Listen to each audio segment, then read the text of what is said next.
we'll kick it off. So Thank you welcome, folks. Okay, it's all you. Yeah, thank you so much, Ryan, for the introduction.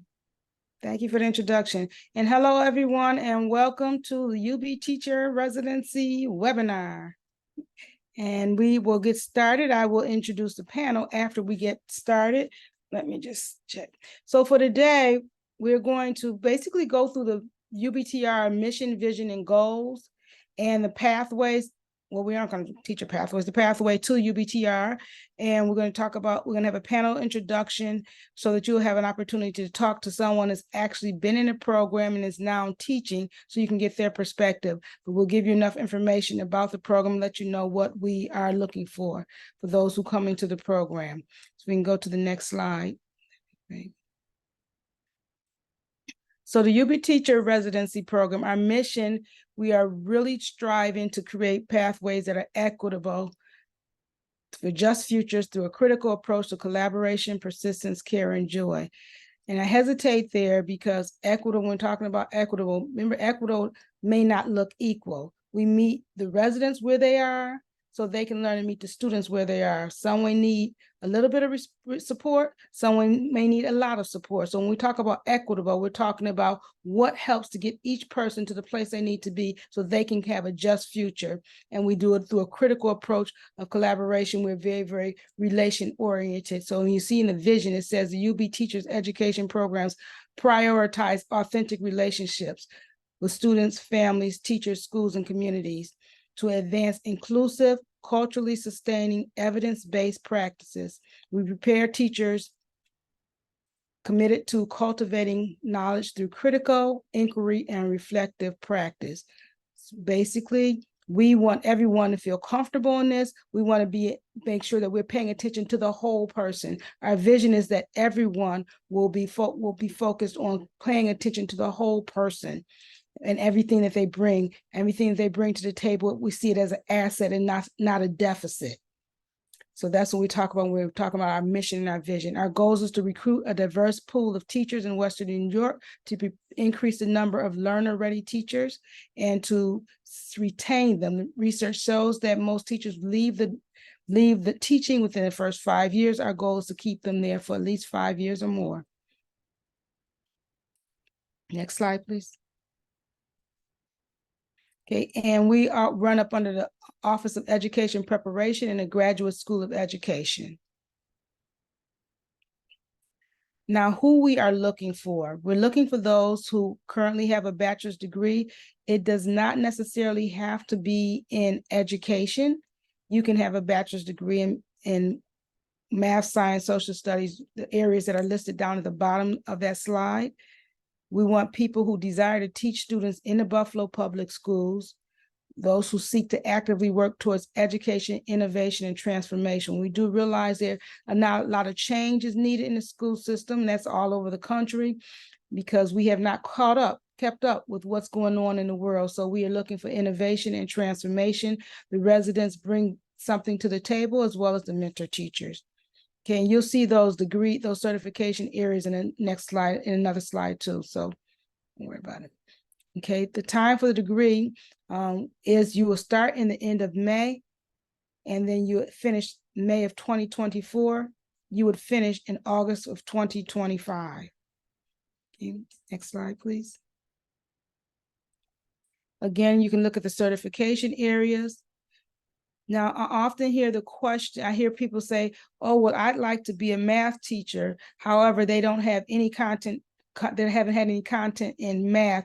They may have just been really good and had a few classes. You have to have at least 30 credit hours in your subject area if you want to teach that area. However, if you have a general degree, you may be able to go to early childhood, which will allow you to teach, from pre-K through 6. Otherwise, if you want something in any of those other areas, if you're close to that area, if you're close to the number of credits needed, say for biology or social studies or English, if you're close to that, you may be able to take those courses before the program actually starts in May, or take one course over the summer if it's if your schedule allows for it. Can I jump in for a second, Yildana? Absolutely. There? Yeah, so if anyone on here, for example, has a psychology bachelor's degree or an individualized study, right? When in doubt, apply, right? You know, your application fee is waived when you apply to this program for the summer start, right? So you're not going to lose any money out on it. Let our team of experts review your undergrad transcript and all your materials to see what a fit might be. We've seen folks with 27 of 30 credits in math because they were a computer science major or they were a world languages major with 27 Spanish credits, etc. Let our team help. If you're a good candidate, we can work through some of the logistics, but we got to have your application to make sure you can get a full review. Is that a fair assessment, Yildan? I don't want to overpromise anything, but Absolutely, absolutely. That is. I'm glad you said it because I wouldn't have thought about that. So thank you. No, that's a fair assessment yeah, answer. and with sciences, folks, biochemistry, earth science, physics, there's some messiness in there because folks have sometimes degrees that cover a variety of those areas. So let us again see your transcript to help guide you through that process. Yes, I don't think we can reiterate it strong enough to say, please apply, apply, apply. And we help. Okay. And the program features, it is a 1-year residency program plus 2 summers. So as I said earlier, you would start at the end of May. That part is asynchronous because many people are working. So you would not have to come in person until July.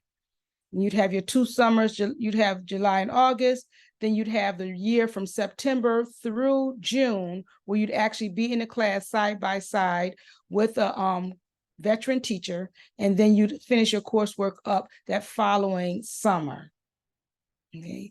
We have a co-teaching model which immerses residents in the classroom again with a veteran teacher. So you would teach side by side with them. You would be learning as you're teaching. They're not expecting you to come in knowing everything. They expect you to come in. They know when you come in that you will not have maybe the pedagogical classes that you would have had if you had been an education major. So they're prepared for that. And so you work with them and they gradually release you to more responsibility. You begin working with them because your purpose is actually, of course, to learn the entire coursework and content and how to teach and what happens in a school from September to June. In addition, we align our coursework content to the school year trajectory. So we try to make sure that you say when you're in the beginning, when you need to know about establishing a classroom environment, we have classes that address that. Or you may have to learn about lesson planning. At the point where you would have to do that, we'd have lesson planning over the summer. We do a little bit of lesson planning training. So we try to align the coursework that you do with the work that you're doing in the building. Okay. You're hired by Buffalo Public Schools at the end of the program. You have a commitment of 3 years to the Buffalo Public Schools. And because you receive a $20,000 stipend, you would be required to pay that back if you left prior to those 3 years. Okay. We also have career induction support for 3 years after placement, which basically means that you have a team that continues to work with you and help to support you afterwards. You'll be able to hear from Jatan. Jatan is our alumni, and she'll be able to give you some insight once we get through all of these basics for you, and she'll be able to tell you how those things work. As far as tuition, people often ask, well, is the tuition free? No, you still do have to pay tuition. The tuition cost is approximately $30,000. Ryan could probably speak more to that. It is going to vary based on what you need, though. Some will come in with more course needs, some of them will not. Some will come in with less, so it may be higher or lower for you based on that, in addition to tuition support that you may be eligible for grants. Go ahead, Ryan. Yeah, so we have folks, right? We've got a team in the UBTR team who's going to identify: are you teach grant eligible? Are you eligible depending on your content area for some unique scholarships and grants? Right. Our goal is to lower that tuition cost in as many ways as possible. I'm never going to guarantee or promise anyone it's going to get to zero, but what we're going to do is ensure that every opportunity that we know of, we're going to apply to your program so that the stipend in combination of with these scholarships and grants makes it so that you are prepared to go into the teaching profession with as little debt from this program as possible too. So just being mindful of that support, and we want to be upfront about the number, also knowing that it's really a case by case scenario with each student who's going through the program. And I think we've brought in 20 students a summer for the last 3 or 4 summers, and each one gets that one-on-one support to figure out how to make it work for each person. Thank you. Okay, so how is UB Teacher Residency Program different? The collaboration is huge in our program. We use a collaborative approach with multiple supports. We have the cohort members. Those are the ones who are currently the residents for that year. We have the admin and faculty, which both Ryan and I are, and then we have a whole team.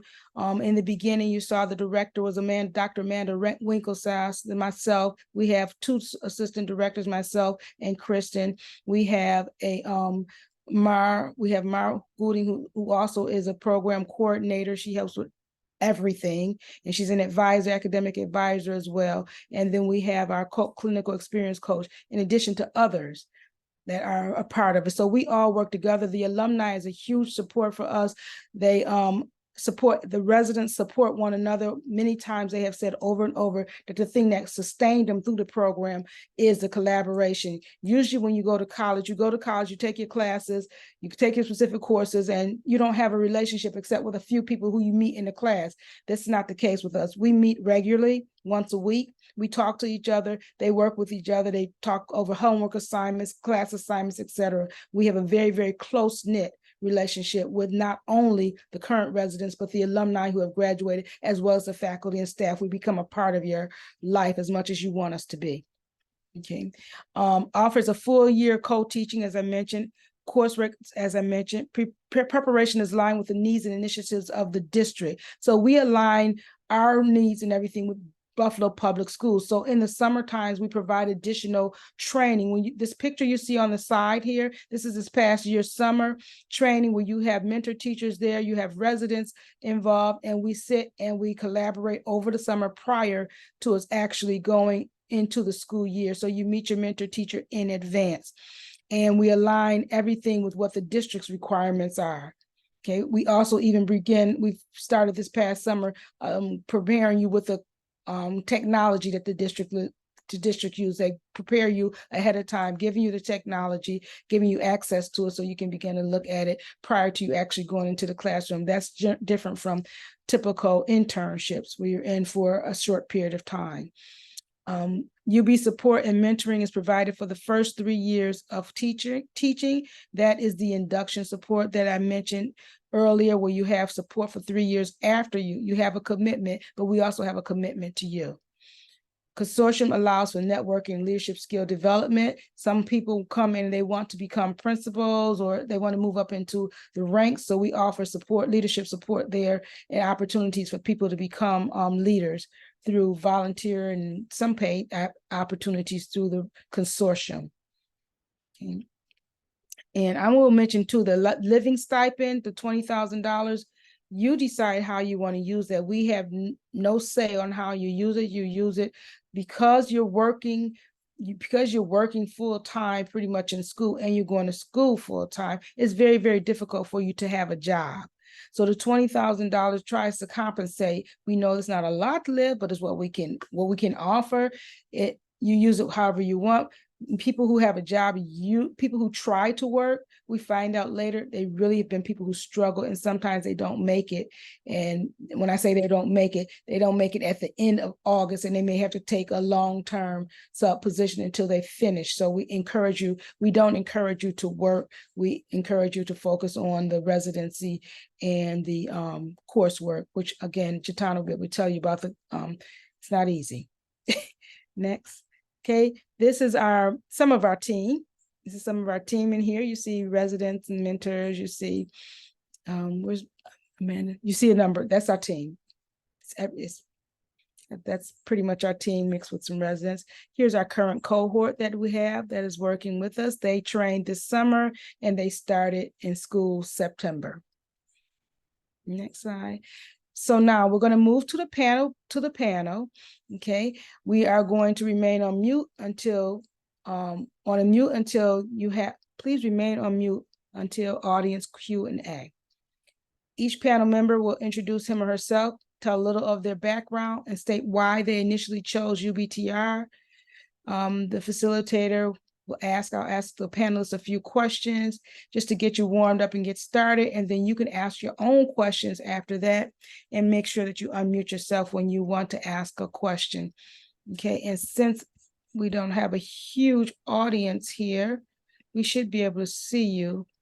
Yeah, I'll stop sharing now so we get the everyone's video. Okay, I'll do Okay. that now. So Okay, before you that, I just want them to cool. see just the names. Well, that's Oh okay, yeah, that's let me fine. get. That's all right, because we Okay, only have okay. Jatan. So Jatan here is going to be our first alumni UBTR, former resident, current alumni, current teacher. And she will tell you a little bit about herself. Good afternoon, everyone. I am Jatan Harris. As Ms. Yaldana said, I'm a current alumni. I was a part of cohort 4.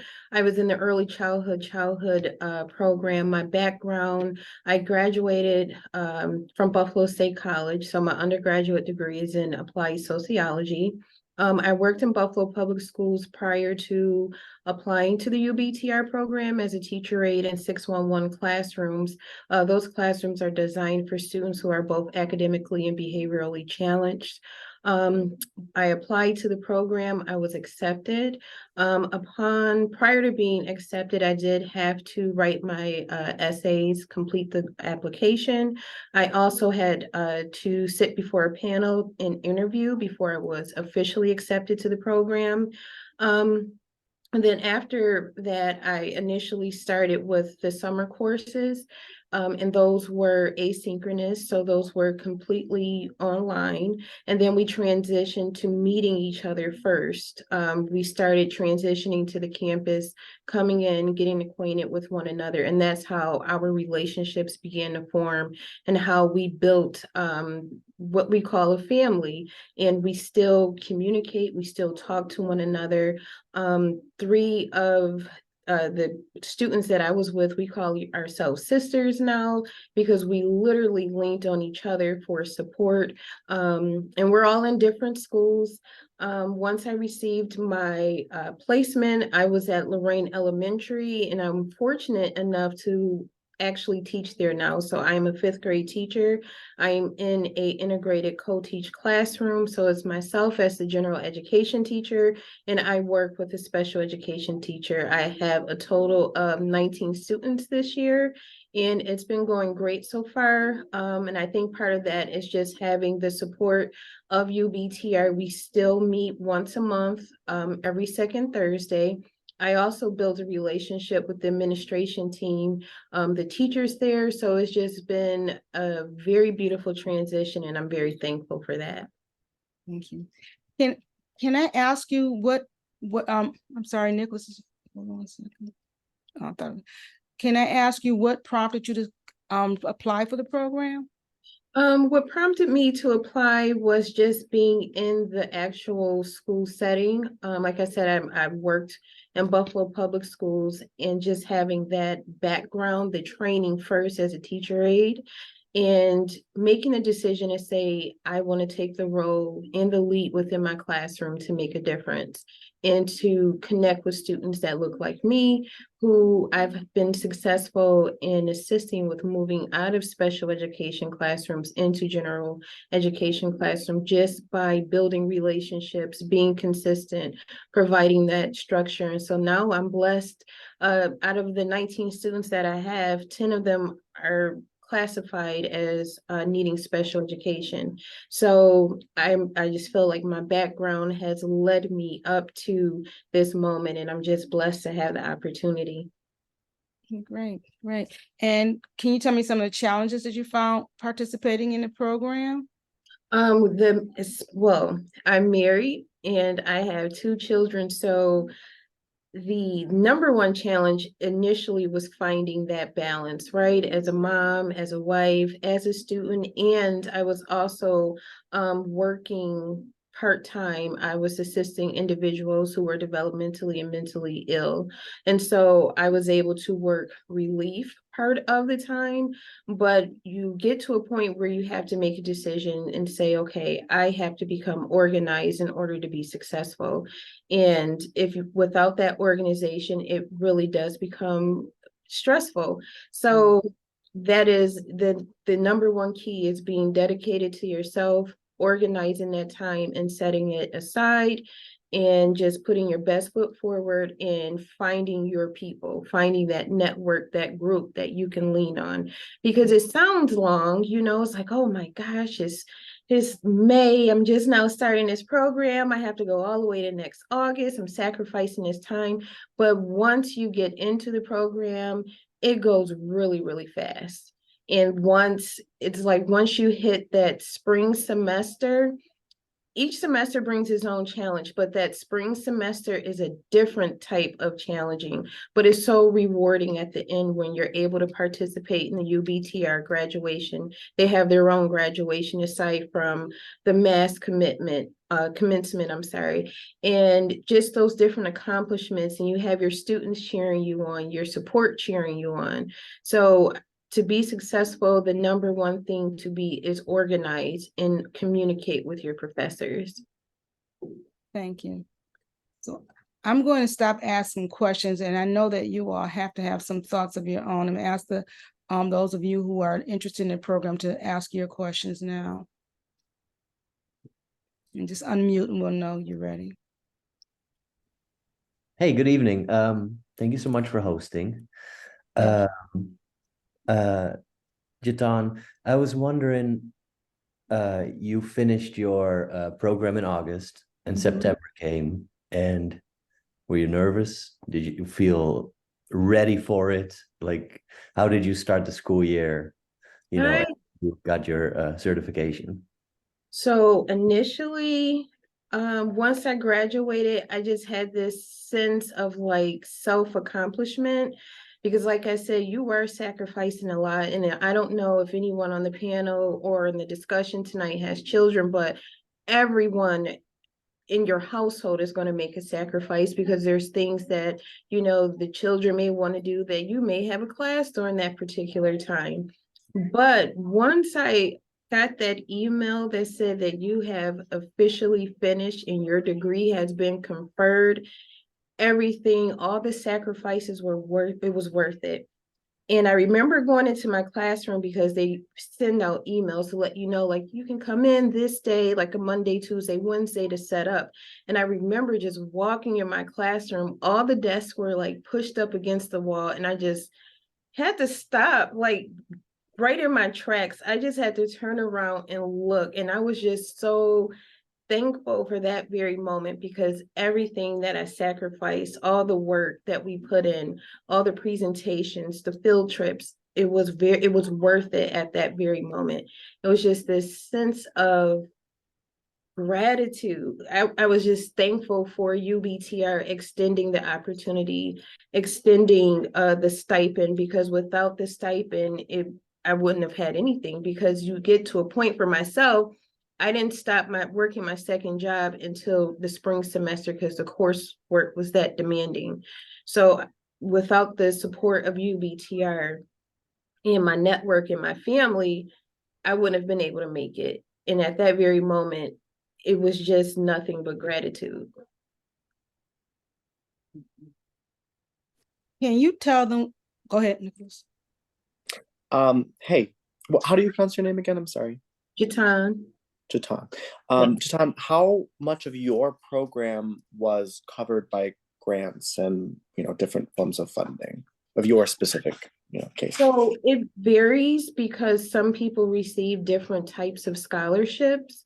Like for myself, I didn't have to come out of my pocket that much, but my husband is also a graduate of the program. He was a part of cohort 2, the virtual cohort, when COVID hit and they had to shut down and completely move virtual. But he's a veteran, so he had other resources that pulled in to help him. So it all depends on your background, the different scholarships, grants that you receive. So the amount varies. Is it too personal to say like what percentage of your specific, just because I'm trying to get a gauge? I know that it varies, it can vary, widely, but So specifically you want to know what I paid per semester? It was between that 2,200, so about 2,200 to 2,700. Whereas to my husband, one semester, he only had to pay $500. So Right, that yeah, gives it's you a better. range. But Right. again, it's your choice. Like one of my best friends who graduated from the program, she went through completely free because she applied to different scholarships. She received different awards. It just depends. I didn't apply for anything, but I did receive grants from the program. But if I would have, I'm sure that, that portion of the tuition was covered, but I just didn't take the extra steps. I had the money set aside in the program, with the scholarships, it was an attainable goal. Thank you. You're welcome. Is there coursework through the entire program? Like, are you taking coursework at night while you're doing school during the day? Absolutely. So once you start in your placement, when I was enrolled in the program, we had classes on Monday, Thursdays, and Fridays. And it alternates, the semesters. Teachers may rearrange their schedules and they're flexible with you. You're also on campus and then you're also taking courses online. So a typical Monday for me, we had at the time before the bell change, I would have to be at Lorraine Elementary by 7:55. We were out by 3:05, and on Monday, I will have a 5 o'clock class. And so I will be there from 5 to 6:30. On a Friday, now that would be for us, I don't know what it's like this semester, but on Friday, that was a day totally dedicated to UB. So we taught Monday through Thursday. Friday, you had coursework. We started at 9 o'clock. And my last class, I believe at that time, was over by 3:45. And yes, that is what the way we have it for this current cohort too. You are in the building teaching from Monday through Thursdays. Then on Friday you come in. There we have class from 9:30 to 12:30, and then I think the early childhood has another classroom in the afternoon. And the ones who don't, they're expected to stay in the building and or to work for that extra 3 hours. And we also have a coursework day that we give during the month, one coursework done day, because the early childhood has a very heavy schedule compared to the other ones. So we have one coursework day that we give once a month for them. And we do have a day that you have rounds where you go and visit other schools so you can see what it's like in other buildings. And the summertime, how many classes do you have over the summer, Jatan? Do you remember? So this summer courses are broken up into sessions. So like your first session, you may have 2 to 3 courses. Your next session, you may have 2. And then there may be like your last, the last part of the program is when you would do your internship with the Early Childhood Center at the actual campus. And you'd get a list of your courses and everything that you're going to be taking in like the end of May. You'll have your whole list of everything that you need. You both mentioned some difference for early childhood. What is the difference, I guess, between early childhood and I guess secondary? Like, I'm interested in teaching at the high school level. One thing that I can definitely tell you is the difference in credits that you're required to take.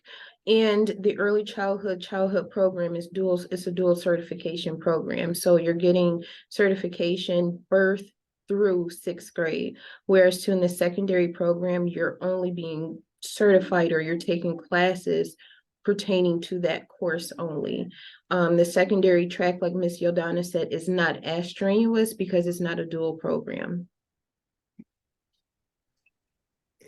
That brings up a question from me. I'm going to be coming with a lot of credits from undergrad. I'm in a post-bac program right now at Buff State, and it's still going to be another year before I get initial certification. So I'm in a kind of unique situation. I made a big mistake. But would a dual certification be possible at the secondary level if I'm coming with a lot of undergraduate credits? Nothing graduate level though. It usually requires a lot of credits in order for you to get a dual certification. So for most point, we've had people who've asked that question. At this point, we have not been able to figure out a way for them to get both because it requires too many courses. Wouldn't know. You'd have to apply and look, and they'd be able to see if you happen to apply, be able to be eligible for that. But I don't think you would, because it's just too much work. But Okay. I would ask you, you said you're currently at Buff State and you won't get your master's and certification for another year? I'm not getting a master's at all. I'm just a post-bac certification program that I thought was going to take 2 years. Now it's going to take even longer because the timing is not what they led me to believe that it would be. I would encourage you, and Ryan, you might agree with, I would encourage you to apply for our program to see, if you might be eligible. I would encourage you to apply and let them look at your transcript and records to see if you might be. What is your content area that you're focused on? Social studies. Okay, I would encourage you to apply, and they can look at your transcript and see if you might be a good candidate. Since you're going to be there for more than a year, our program, you'll definitely be finished before that. Right, right. Yeah, I don't, even my plan A before learning about this was not to finish the program through then, because I don't want to give them any money. It's I'm not learning enough for it to be worth all that I'm investing in it. I mean, I'm just rambling at this point, but and I'm not going to finish with a graduate degree at the end of it. I still have to go back anyway. Yeah, I think too, folks, one thing I've noticed from talking to students before they apply, and then when they get to Yildana and the UBTR team, I've seen individuals say, hey, I think I want to be an English secondary teacher. And after the interview and some conversation, or even before applying, they realize early childhood is a better fit. Or because their undergrad credits work for it too. Mind you, that's an important part. Or they were thinking about early childhood, but they realized they actually have the credits to be social studies secondary 5 through 12. And then they kind of shifted direction. So the fact that there is an interview as part of the process, and this kind of wealth of folks to maybe answer some questions, when in doubt, apply, and then let us kind of jump in and talk you through, because we look at these applications so carefully and there's such a big team around it. Let us help you if you realize this is a good opportunity, if it's going to work for you in any way, shape, or form. The barrier to entry to apply is fairly low. So I think that's an important part too. If it doesn't work out in a little while, we're transparent and clear with you as we go through. And I also want to add, like I said, my background is in sociology. It's a little different, where I'm about to go with this. My background is in sociology. And like I said, I've worked with children, adults, both developmentally, behaviorally challenged, academically challenged, right? So I'm thinking, okay, well, I'm just going to be an elementary education teacher. I get into the program. And I say this all the time, I'm not quite sure how UB has mastered this, but the mentor teacher I was partnered with is like a marriage, because you have to be you're teaching with each other for a year. We are like soul sisters. And what I found out was that I absolutely love teaching math. I had no clue, right? I'm thinking, oh, well, I love to read, or social studies, because my husband is a social studies teacher. So we're constantly listening to that content. I actually get into the program and found out that my passion is teaching math. And UBTR has an educator, mathematics educator, who's willing to work with me to get the additional certifications to teach through high school if I want to. So you just never know. Once you get into the program, you actually get into the classroom, you never know where your new passion may open up and lead you. Does the coursework change depending on what kind of subject you would like to teach? Say you wanted to be a science teacher or a social studies teacher? You're saying for that specific content? Yes, we have. So I was in the early childhood program, and one of the residents, he was a science major, right? He was taking physics and chemistry courses totally different from what I was taking. So again, his courses, they were directly aligned to, you know, his specific area of study. So does this only lead to certification, or is it a master's program? Yes.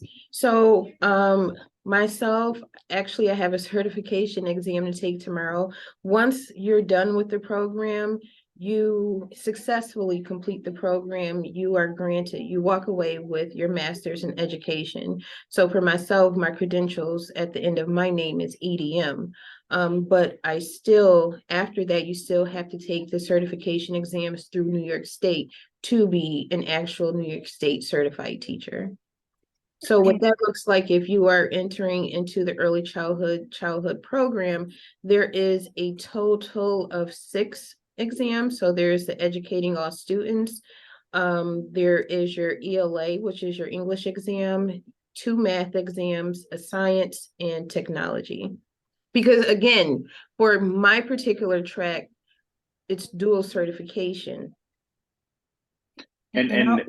And technically the master's is the EDM, right? But you are going to get your initial cert, which allows you to essentially teach. You still need to do teaching experience to have New York State grant you the professional cert later on. But at minimum, you're leaving like Jatan ready to do the initial cert or have that and have a master's degree by the end of the 16 months. And you can take those certifications throughout the entire time. And we do recommend times that are the best times to take the different certification exams that you have. And you'll have that time to take it between, generally we start maybe November-ish, I believe November-ish all the way through. So we'll say, make sure that you sign up for this test or that test or the other. So we prompt you. So you can actually be finished, but you know, everybody doesn't. You can be finished in the end of August and be ready to go, just needing the extra years of teacher experience in the classroom. So, yeah. How many people per year on average sign up for the program? Well, signing up and being in a program are 2 different things. So let's talk about both of those. Sorry, that are accepted. Let's put it that way then. Okay. So it varies, and we're trying to increase. So the first year we had, we had 9 people. The next year we had 11. The next year we had 15. The following year, which would be cohort 4, we had 22. This past year we had 23, and we're able to take in 28, I believe, this year. And we probably get, on terms of applications, we probably are in the 35 to 40 range most recently. So there are certainly folks who through the interview process aren't a good fit, or don't maybe have 0 experience with education or children whatsoever, right? And can articulate an interest in moving into education. So take that percentage of admits with a grain of salt, because it varies every year. And sometimes too, right? For example, if we were to get 30 people who apply for social studies education, we simply don't have that many spots, right? So there's some, variability there too, depending on folks' interests that way. We can't, now if there was a perfect match all over and we said we admit 100% of people, it's sometimes can be just based on that luck too. So be mindful of that. I think something important with that number though, as well is that your class sizes throughout, outside of when you meet as a TR cohort, remain relatively small, right? Yes. The teaching science grade 5-12, the pedagogy or the methods class may only have 7 or 8 people in it, a couple of TR folks plus a few of our non-teacher residency grad students who are taking that class, right? So you're going to get this, I would say, intimate experience in the classroom. And Jatan can speak to that better than me, but I don't think a single course across learning and instruction for teacher preparators has more than, I'd say, 18 to 20 students, maybe 24 in it too. That's absolutely true. Throughout the, like, for example, I want to say my math class that we had and our classroom management, it was literally like, it was just us, our little family that we call like just the UBT, our early childhood. So now you're coming in like with your friends. It may be a long day, and when you see each other, you're just like, yes, oh, I love you, I miss you, because you're comfortable in due to the small class sizes and that support that you have. And then, or towards the end, we had a almost like a child advocacy course, and that's where we seen some of the other students from different tracks trickled in, but it was still very small, very intimate. We would begin in a circle, very relaxed, just with discussion, and by the end we still formed new relationships. Jatan, if I may ask, did you feel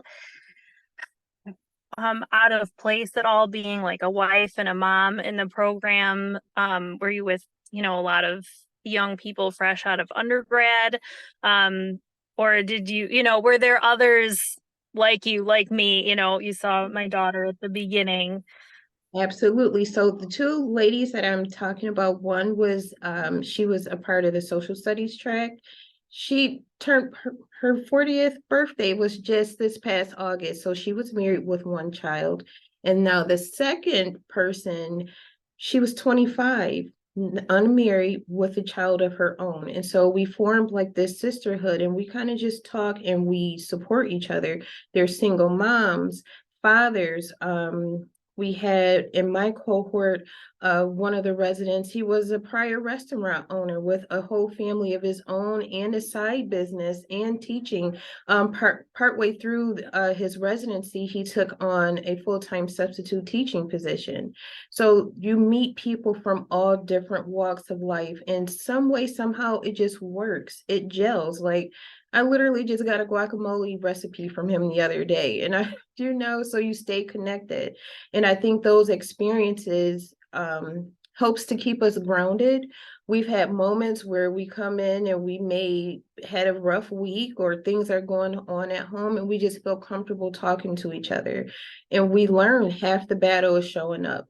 You may be tired. It's going to be rough because your family's pulling on you, your children at school. You're going to build relationships with them, is inevitable. But when you get there, they're going to be so happy to see you.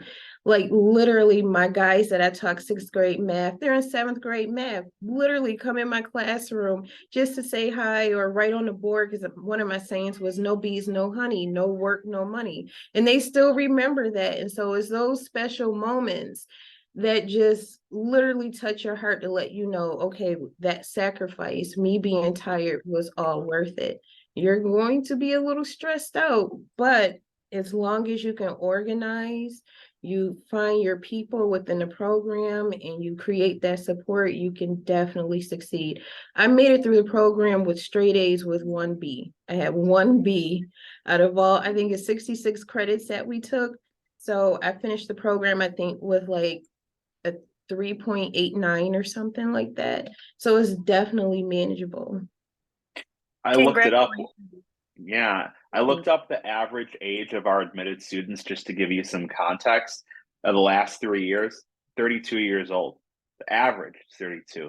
So we've got folks from all walks of life, all over the place, from right under undergrad, worked in BPS, teacher aides, or substitutes for a while, full on career change. It is my mind is blown of all of our programs, of the walks of life. To Jatan's point of where folks come from for this program in particular is pretty remarkable. So That's really awesome. Because right now I'm in UB's history department. I'm in their PhD program. I've completed the coursework in the master's portion.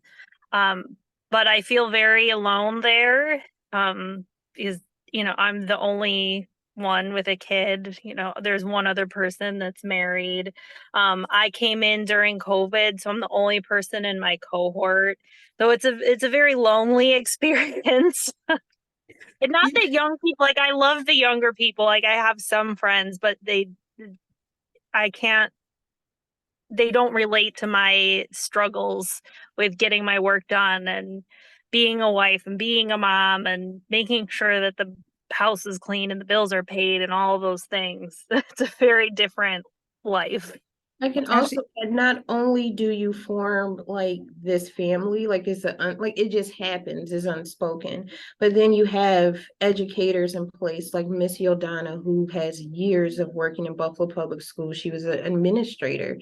You have Dr. Chipalone, Dr. Amanda Winklesass, and they're right there in reach, literally just walking by. Their doors are always open. They're just an email, a text, a phone call away.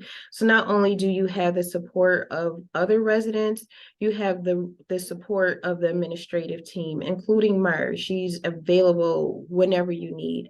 So you'll never be alone. It's almost impossible, especially if you end up like when I was placed in my residency, I think there was a total of 6 of us in one building. So not only do we form this family prior to the residency, you build those connections with the administrative team. And then if you are fortunate enough to be placed in a building with other residents, you also have that support as well.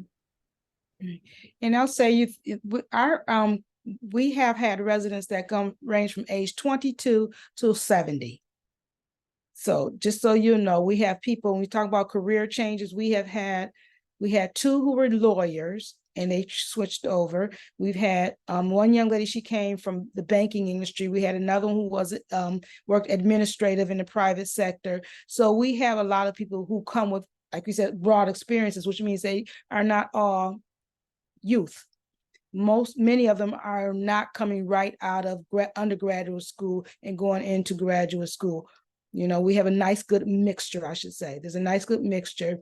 And I cannot even speak anymore to the level of collaboration as to what Jatan spoke of. You know, if you didn't have anybody to connect to, that would be a strange thing. It would actually, it's something we've never had. And those who come in with fewer skills, so the younger ones, they may come in with more technical skills. They help each other. So they help the older ones who don't have the skills. They just come in and they help. It makes our job a lot easier because they just come in and they help them with the technical skills. So it's just a win-win. And then we had one young man who he had an older person got close to. He was going to quit the program, but the older person that was with him, who was a lawyer, talked him and he said, "You can do this, man, stay in." And they worked together so that he stayed in the program. So it's just a win-win. You know, there's a lot of sympathy and a lot of sometimes the class comes and they cry. I'll tell you that. We've had times when the whole class came together and they were, you know, going through some difficulties or whatever. Some chose to share some of the things they were going through, and we just cried together. Then we come up with resources. We don't just cry and not do anything. You know, we try to make changes based on the information we're getting from the residents and from the mentor teachers. One of them was we got a reduction in the number of early childhood classes. You didn't know that, Jatan, but we did get a reduction in the number of classes required because it was just so much. We also were able, initially we eliminated the GSE, the GM, not the GMAT. What's the name of it, Ryan? GRE. GRE. Yeah, there's no standardized test needed anymore. Right. No. Right. Some people weren't coming in because they were afraid of the GRE. So we listened to them, and as a result, we make changes, which is what makes the program so successful. And because it's a smaller program, we're able to be flexible and make change more quickly than we would be able if we were much more larger. That's absolutely true, because I remember one of the ladies in my cohort, she was saying, "I think we need more money."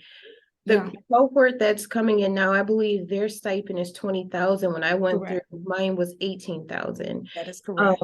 If you are alone, it's by choice. Yes. Because like Miss Yodana said, you are literally around people that want you to support. The lawyer that Miss Yodana is talking about, she was in a cohort with my husband. They're good friends to this day. They still talk, they support each other. I recently seen him over the summer at a UB event. And it doesn't matter what cohort you go through, there's this sense of connection and sense of support and this willingness to want to help. If you need anything, call me or email me. So you'll never feel alone. We had one gentleman, and this is the one of our cohorts, we had one gentleman, and he was in undergraduate school with one of the young ladies in the program, and she shared with us that she said he never talked at all under undergraduate school. He talks all the time now, and he talks about his comfort level and being in the program, and he's, the men are just engaged as just as much as engaged as the females. So I only say that because people say that women talk a lot. So I only say that. So well, that could be a stereotype, note, but I gotta jump in. We're at 6:52. I want to make sure if anyone has any last questions, we can get them out now before I just share a quick slide on how to apply and to wrap up for our event. So I just want to be mindful of folks' time. Are there any final questions from anyone? I have a quick one. Is placement in a school dependent on where the need is the highest? Whether it's what, can you say it again? I didn't hear the end of that. Say you're placed in any school, is that just dependent on where the need is the highest, or is it wherever you live, or? So at the mentorship level, you're placed based on the schools that we have chosen, along with the district. The district gives us some specific schools. We always keep at least 2 residents in a building together, so you always have someone to collaborate. Once you graduate from the program, it is based on the needs of the district, where the openings are. You follow the same procedures as the other Buffalo Public School. Other people applying for the Buffalo Public Schools. So you can't choose your school. Okay. Nicholas? Yeah, really quick, because I have to go. And I'm sorry if this was distracting. I just want to make sure that you know that I was here. And no problem. The match between the veteran teacher and the teacher candidate, I guess, right? I guess this is for Jatan. Was that always good, or did you have some people in your cohort that were like, I really don't jive with my teacher? Like what was your impression of that? So there were some instances where there were differences, right? And I can say this based on the knowledge that I knew. Entering this program, you have to have an open mindset and be willing to want to learn. We can't walk in and automatically say, well, I've been a sub for X amount of years and I know everything, and not be teachable. So I just feel like if you come in and you're humble and you're willing to learn, regardless of how much experience you have, life experience, right? Because like Miss Yodana said, one of my closest friends, she was the one who left her job. She was in banking, but she walked in, she was humble, she learned, and she's doing well. So I think if you walk in, regardless of who you're paired with, you'll be okay. But in the situation where there is difficulty with the mentor teacher, you do have the administrative team like Miss Yodana, Dr. Kristen Chipolone, and Amanda Winkle-Sass, who will step in and do some mediation and try and rectify whatever the discrepancy is. And as a last resort, if it's unsurmountable, or if there's sometimes other personal things that are going on, we have moved people to different sites, yes. So all right, thank you. I have to go. Thank you all for your time. You're welcome. You're welcome. Have a great day. Thank you. Okay, let's go back. Can I ask one quick question still? Of course. Yeah. So what's the job outlook after you complete the program? Say, will you be able to find a job to fulfill that 3-year commitment? Once you get in there, once you get hired from the Buffalo, provided that you continue to be a successful teacher, you just stay, you're there. Because you have 3 years of probation, then you become tenured. So once you get in there and you get hired, Buffalo, we have 100% placement right now. Now, some people left before the 3 years for personal reasons, things going on in their lives or what have you. But we have placed everybody that has graduated in Buffalo, and with us being a teacher shortage, that's not something an issue. But once you get in there, unless you do something, to keep yourself from staying in a classroom, then you'll be tenured after 3 years. Okay. You go to what to do next steps. We're going to show the slides now and again. Sure. Yeah. I'll jump back to this. Yeah. Whoops. wrong one. Sorry. Thought I was ready there. Right here. There you go. Okay, so how do I join? You can do an application. Actually, Ryan could probably speak to this too. I'll speak and then Ryan, you could add if you want. You do an application. You can submit an unofficial transcript. So you don't have to pay for it initially. Eventually, you will have to do a transcript once you've been offered a residency. You have contact information for 2 references. They do not have to do letters. You put the name in there and the computer will send something out to them. You'll be required to do 2 short essays and to submit a resume.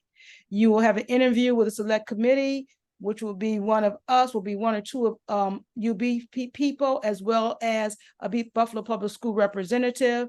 And you will also have to submit an official transcript. Like I said, once after we've gone through the interview, we'll tell you when it's time for you to submit your official transcript. I won't say it's right before you accept, because we have to review the transcript before we can tell you're definitely eligible for the program. And then we make a selection based on the information. And then there's an orientation, required orientation. And then there's a summer institute. Yeah, and applications start getting reviewed as soon as all of your documents are in, right? The Aldana and the team need to, schedule these interviews with a number of people. So those deadlines are there, but the earlier you get your application in, the better, essentially. So we can, they can make sure that review happens, and, we can't guarantee a certain number of weeks until you hear because of the interview process and all that. But the earlier it gets in, the better we can help you if you've got questions along the way too. But,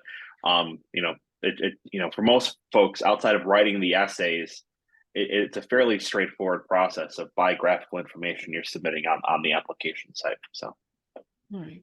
And there are 2 deadlines. It's January 8th is a priority. Those who are looking for extra funding and things, we want you to try and get your applications in early. Then the regular deadline is February 12th. Should we not have enough filled, should we not have all the positions filled by then we would extend it. But we're hoping to have everything completed by February 12th, all the applicants in.